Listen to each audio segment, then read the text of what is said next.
Now that we've started to develop this nice aerodynamic speedboat car, we are going to finish this form just briefly, just to do a bit of work on getting some seats and a bit of interior design into our car. So to do that, we're going to click on Finish Form. And it's going to change this and put it into a 3D body, which can now be seen in our browser on the left.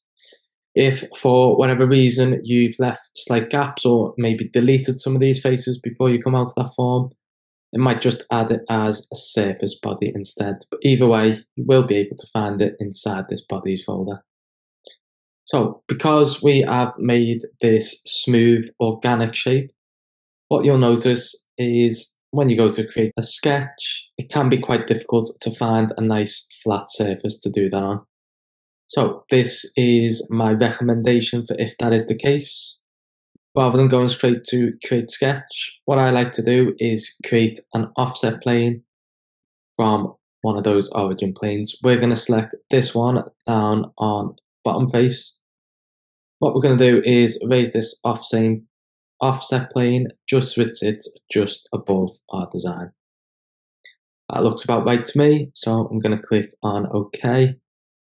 Click on that nice home view, and I'm going to create a sketch on top of this now instead.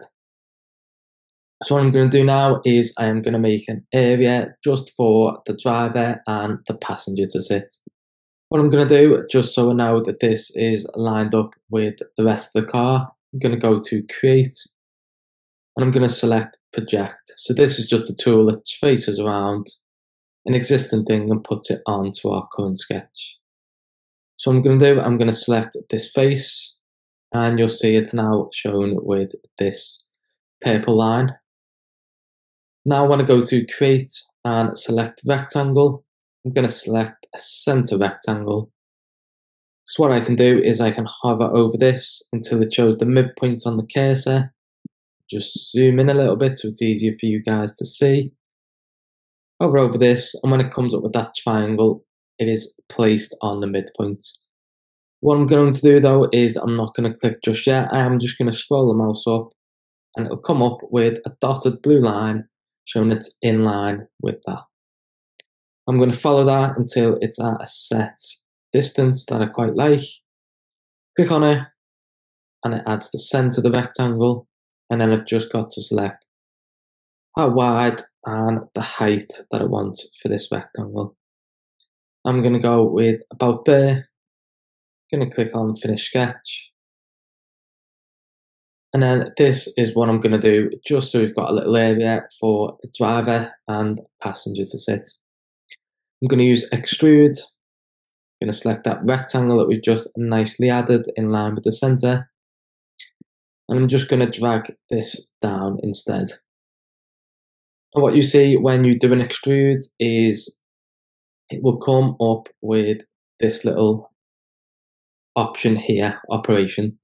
When you drag that down through a body, it will automatically assume that you want to cut and get rid of the material that it passes through. Got a few other options here if you'd prefer to use those. A really good one is making sure you've got it set to a new body or new component, just so everything isn't one big block of material. The one that we're going to stick with though is cut, and click on OK. So what you'll see now is it has added that to our design. And also if we look in our sketches, Fusion will automatically hide that sketch, but it does still exist just in case we want to use it again.